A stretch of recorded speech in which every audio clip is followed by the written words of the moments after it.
എല്ലാവർക്കും രമീസ് വ്ലോഗിലേക്ക് സ്വാഗതം. ഇതുപോലെ നല്ല ക്രിസ്പി ആയിട്ടുള്ള സോയാബീൻ ഫ്രൈ എങ്ങനെ ഉണ്ടാക്കാം നമുക്ക് നോക്കാം. ആദ്യമായി ഒരു പാൻ അടുപ്പത്ത് വെച്ച് അതിനകത്തോട്ട് ആവശ്യത്തിന് വെള്ളം ഒഴിച്ചു കൊടുക്കുക. നമ്മൾ എടുക്കുന്ന സോയ് ചങ്ക്സ് നല്ലപോലെ മുങ്ങി കിടക്കാൻ അത്രയും പാകത്തിന് നമ്മൾ വെള്ളം ഒഴിച്ചു കൊടുക്കണം. ഇത് ഒരു ഹാഫ് ബോയിലായി വരുന്ന ഉടനെ അതിനകത്തോട്ട് ഇച്ചിരി ഉപ്പ് ഇട്ട് കൊടുക്കണം. ഉപ്പിട്ട് കഴിയുമ്പോഴത്തേനും പെട്ടെന്ന് തന്നെ വെള്ളം തിളച്ച് വരുന്നതായിട്ട് നമുക്ക് കാണാൻ പറ്റും. പിന്നെ അതിനിടയ്ക്ക് പെട്ടെന്ന് പറഞ്ഞോട്ടെ, വീഡിയോ ആദ്യമായിട്ടാണ് ഈ ചാനൽ കാണുന്നതെങ്കിൽ നിങ്ങൾ സബ്സ്ക്രൈബ് ചെയ്യാൻ മറക്കരുതേ. അതെ, വെള്ളം നല്ലപോലെ തിളച്ച് കഴിയുമ്പോൾ നമുക്ക് ആവശ്യത്തിന് വേണ്ടിയുള്ള സോയ് ചങ്ക്സ് അതിനകത്തോട്ട് ഇടാം. ഇത് നമ്മൾ മുറിക്കേണ്ട കാര്യമൊന്നുമില്ല, ഇത് നമ്മൾ വേവിച്ചിട്ടാണ് ഇത് നമ്മൾ കഷ്ണങ്ങളാക്കുന്നത്. നല്ല പോലെ സോയ് ചങ്ക്സ് മുങ്ങി കിടക്കുന്ന അത്രയും വെള്ളം ഒഴിച്ച് സോയ് ചങ്ക്സോട് ഇട്ട് കഴിഞ്ഞ് ഇതൊന്ന് അടച്ച് വെച്ച് വേവിച്ച് കഴിയുന്ന ഉടനെ ഈ വെള്ളം എല്ലാം ഈ സോയ് ചങ്ക്സ് അങ്ങ് അബ്സോർബ് ചെയ്ത് ഇത് വികസിക്കും. ആ വെള്ളം ഒന്ന് പറ്റി കഴിയുന്ന ഉടനെ അടപ്പ് മാറ്റി വെന്തോന്ന് നോക്കാം. 1-2 സോയ് ചങ്ക്സ് കയ്യിലെടുത്ത് നിങ്ങളൊന്ന് ഞെക്കി നോക്കുകയാണെന്നുണ്ടെങ്കിൽ നിങ്ങൾക്കത് വെന്തിട്ടുണ്ടോ എന്ന് മനസ്സിലാക്കാൻ പറ്റും. ഇപ്പം ഇതേ ഈ സോയ് ചങ്ക്സ് ഒക്കെ നല്ലതുപോലെ വെള്ളമൊക്കെ നല്ലപോലെ അബ്സോർബ് ആയിട്ടുണ്ട്, ഉപ്പൊക്കെ നല്ലപോലെ പിടിച്ചിട്ടുണ്ട്. ഇത് നല്ലപോലെ വെന്ത് കഴിഞ്ഞു. ഇനി ഇതിനെ നമുക്ക് മറ്റൊരു പാത്രത്തിൽ കുറച്ച് തണുത്ത വെള്ളം ഒഴിച്ച് അതിനകത്തോട്ട് മാറ്റണം. ഇത് നമ്മൾ ചെയ്യുന്ന എന്തിനാന്ന് വെച്ചാൽ സോയ് ചങ്ക്സിൻ്റെ ആ ഒരു ചവർപ്പ് മാറിക്കിട്ടാൻ വേണ്ടിയിട്ടാണ്. അതുപോലെ തന്നെ അതിൻ്റെ ആ ഒരു സ്മെല്ലും ഒക്കെ ഒന്ന് മാറിക്കിട്ടാൻ വേണ്ടിയിട്ടാണ്. അതിനുശേഷം അത് നല്ലപോലെ സ്ക്വീസ് ചെയ്ത് മറ്റൊരു പാത്രത്തിലേക്ക് മാറ്റി നമുക്ക് ആവശ്യത്തിന് അനുസരിച്ചുള്ള വലിപ്പം ആക്കി നമുക്ക് ഓരോ കഷ്ണങ്ങളാക്കി ഇതിനെ നമുക്ക് മാറ്റി വെക്കാം.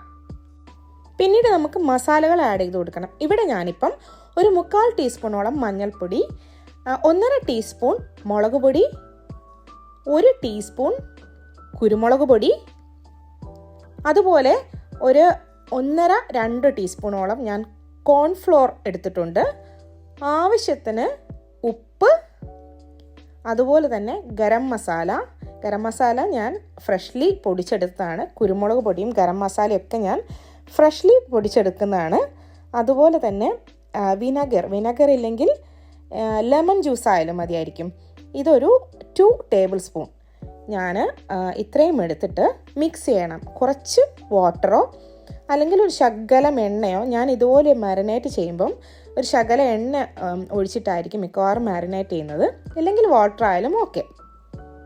ഇതെല്ലാം കൂടെ മാരിനേറ്റ് ചെയ്ത് വെച്ചിട്ട് നമ്മളവിടെ മുറിച്ച് വെച്ചിരിക്കുന്ന ഒരു സോയ ചങ്ക്സ് എല്ലാം കൂടെ ഇതിനകത്തോട്ട് ഇട്ട് നമ്മൾ നല്ലപോലെ മാരിനേറ്റ് ചെയ്തിട്ട് ഒരു 1/2 അവർ നമ്മളിത് കീപ്പ് ചെയ്യുക.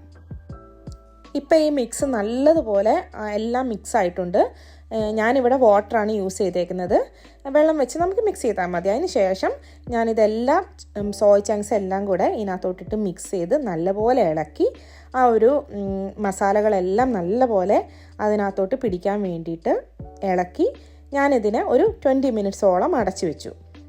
ഇനിയാണ് നമുക്ക് അടുത്ത സ്റ്റെപ്പ്. അതിനുവേണ്ടി പാൻ അടുപ്പത്ത് വെച്ചു. ചൂടായി വരുന്ന ഉടനെ എണ്ണ ഒഴിച്ചു നമ്മൾ ഈ മാറ്റി വെച്ചിരിക്കുന്ന ഈ മരിനേറ്റ് ചെയ്തിരിക്കുന്ന മിക്സ് ഇതിനെ ചെറുതായിട്ടൊന്ന് ഫ്രൈ ചെയ്ത് എടുക്കുകയാണ് കേട്ടോ. ഇത് ഓൾറെഡി കുക്ക്ഡ് ആണ് സാധനം. അതുപോലെ തന്നെ നല്ലപോലെ മരിനേഷൻ ഇപ്പോൾ ഇതിനകത്തോട്ട് പിടിച്ചിട്ടുണ്ട്. അപ്പോൾ അതുകൊണ്ട് തന്നെ നല്ല ടേസ്റ്റായിട്ടാണ് ഇത് വരുന്നത്. ഞാൻ ഇതിനു മുമ്പ് പലതരത്തിൽ ഈ സോയ് ചങ്ക്സ് ഉണ്ടാക്കി നോക്കിയിട്ടുണ്ട്. എനിക്ക് അപ്പോഴൊന്നും ഇഷ്ടപ്പെട്ടിട്ടില്ല. പക്ഷേ ഈ ഒരു രീതിയിൽ ഉണ്ടാക്കി നോക്കിയിട്ടുണ്ടെങ്കിൽ നമുക്ക് നല്ല അടിപൊളിയായിട്ട് നമ്മൾ നല്ല ബീഫ് ഫ്രൈ കഴിക്കുന്ന പോലെ ഉണ്ടായിരിക്കും. വറുത്ത സോയ് ചങ്ക്സ് എല്ലാം മാറ്റി വെച്ചതിന് ശേഷം അതേ പാനിൽ തന്നെ നമുക്ക് വീണ്ടും ചൂടാക്കി എണ്ണ ഒഴിച്ചു കൊടുക്കാം. ഇവിടെ നമ്മൾ വഴറ്റാൻ വേണ്ടിയിട്ട് ഒരു 1.5-2 ഈ സവാള എടുത്തിട്ടുണ്ട്. സവാളയെ പെട്ടെന്ന് വഴറ്റാൻ വേണ്ടിയിട്ട് ഞാൻ കുറച്ച് ഉപ്പ് എപ്പോഴും ഇട്ട് കൊടുക്കും. പെട്ടെന്ന് നമുക്ക് വഴറ്റാൻ പറ്റും, അല്ലെങ്കിൽ ഒരുപാട് സമയം എടുക്കും. അതുപോലെ തന്നെ നല്ല സോഫ്റ്റായി കിട്ടുകയും ചെയ്യും ഇച്ചിരി ഉപ്പിട്ട് അങ്ങ് വഴറ്റുവാണെന്നുണ്ടെങ്കിൽ. പിന്നെ അത് സവാള ഇങ്ങനെ വഴറ്റി കളറൊക്കെ മാറി വരുമ്പോൾ നമ്മൾ ഇഞ്ചി വെളുത്തുള്ളി പേസ്റ്റ് ഇടുക. അതുപോലെ തന്നെ പച്ചമുളക് ഇടുക. 2 പച്ചമുളക് കീറിയിട്ടാണ് ഞാനിപ്പോൾ ഇട്ടേക്കുന്നത്. അപ്പം എരിവിനനുസരിച്ച് നിങ്ങൾക്ക് പച്ചമുളക് ഇടുക. ഞാൻ ഒരുപാട് ആ പച്ചമുളക് അറ്റം വരെ ഒന്നും കീറത്തില്ല, കാര്യം ഭയങ്കര എരിവായിരിക്കും.